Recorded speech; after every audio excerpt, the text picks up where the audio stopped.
I'm Dr. Kanwal Khalid, and in March or April 1829, there was this British traveler and self imposed archaeologist and a confirmed spy of the British government, Charles Mason.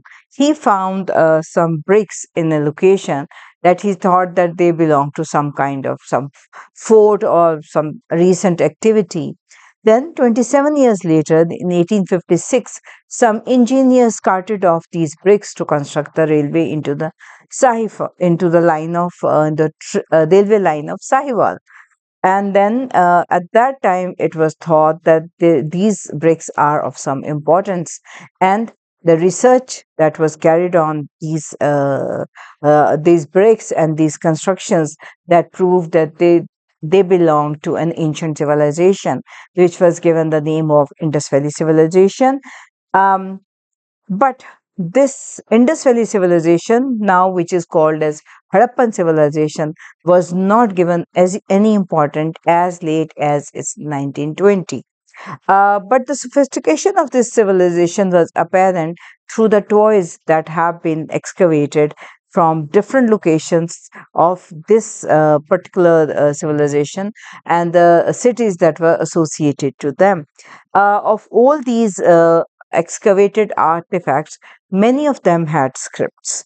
Interestingly, the excavations that have been taking place literally in all parts of the world, and the major civilizations had their individual scripts, just like Egyptians have hieroglyphs, Mesopotamians had cuneiform, and so on.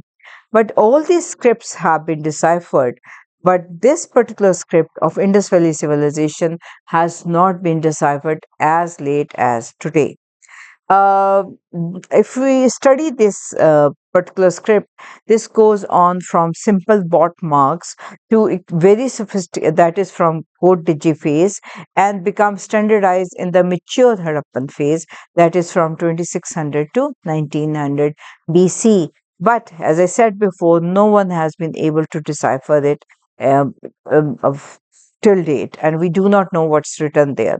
In 1932, researcher William D. Havasi, in one of his research articles, proposed a link between the writings of Harappan civilization to the sacred script of Easter Island. Yes, you heard it right. I'm talking about a relationship between the Harappan civilization and Easter Island, which is literally on the other side of the globe geographically. This theory was immediately rejected, not only rejected, but ridiculed. And nobody would even consider that the people of Indus Valley civilization would travel as far away as Easter Island.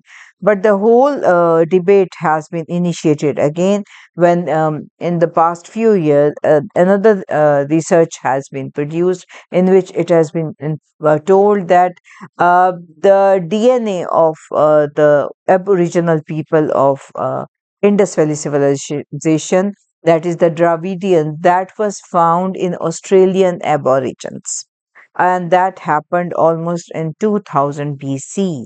So that initiated a very heated debate among the scholars that if the Dravidians, the people of this land, could travel as far away as Australia, so why not Easter Island? Now, let me give you an introduction of Easter Island.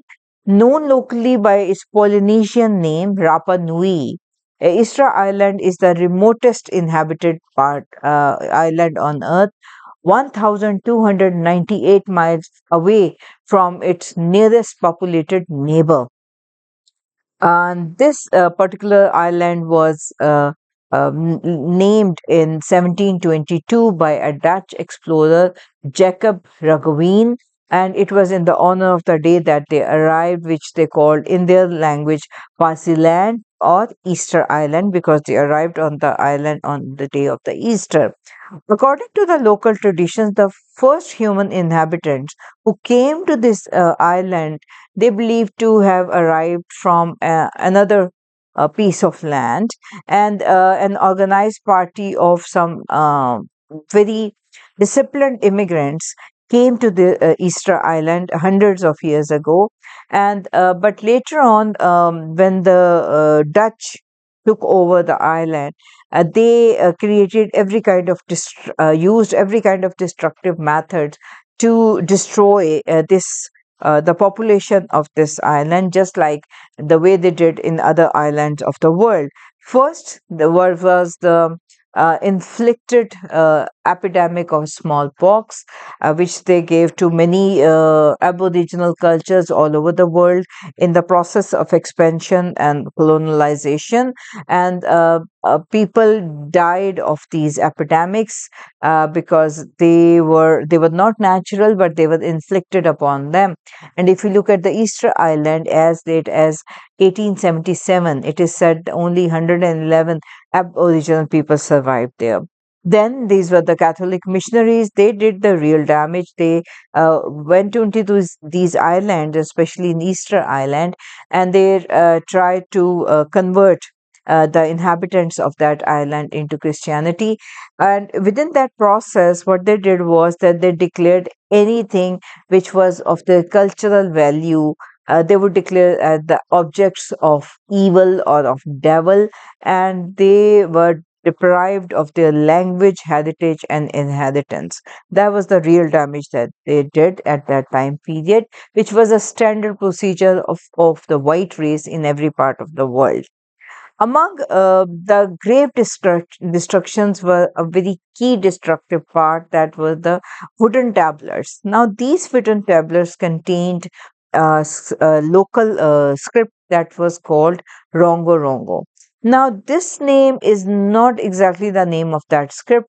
This was the word which was used in their songs, in their traditional songs, and it was kind of a chanting that they used to did. And this is what the word means. It means to recite and to chant out. Rongo Rongo is the word that was being used for this script. The first record of this script was made in 1864 when a priest wrote that in every hut one finds wooden tablets or sticks covered in several sorts of hieroglyphic characters. They are depictions of animal unknown on this island, which the natives draw with the sharp stones or shark teeth. This is how they used to draw on the wooden tablets, but they were thrown away, they were burnt off, and they were destroyed because whoever kept them in their house, it was declared by the missionaries that these are the objects of devil, and in the name of evil's idolatrous objects, they were all destroyed. And some people tried to save them and hide them, but most of them threw away. Thousands of wooden tablets were lost forever. Local of the island give a testimony that these glyphs were introduced to them by the first immigrants who came to this land, and they were basically written on the paper made of banana plants, the initial ones. This is the tradition that they carry, that they were written on banana plants, and later on, after a while, for the easy maintenance, these writings were transferred on the wood. As I said before, these wooden tablets were completely destroyed, so much so that they were thrown out of their houses. They were burnt, and the number was so huge that some of them even made small boats out of those tablets because the wood was of high quality. But the story that has been told by the locals of this island, Easter Island, about their ancestors, they say that the person who arrived to Easter Island is named as Hotomatu, who was the legendary first settler, supreme chief, or king of Easter Island in ancient times. He came from the land which they call Haiwa. That is they believe there is some land that he came from. Most of the people that believe there was some kind of an imaginary story, but and it was a tradition that has been carried on by the locals out of their superstitions. But I believe there is always some grain of truth behind every tradition, and this is what I am going to explore in my today's program. They believe that Hatomoto arrived on the island with 67 scripted banana leaves. That's the number they declared that they were there, and they were on the tablets and sticks. But now, if we look at it, hardly 26 examples of these stacks survive, and most of them are in Europe, United States, or in Chile.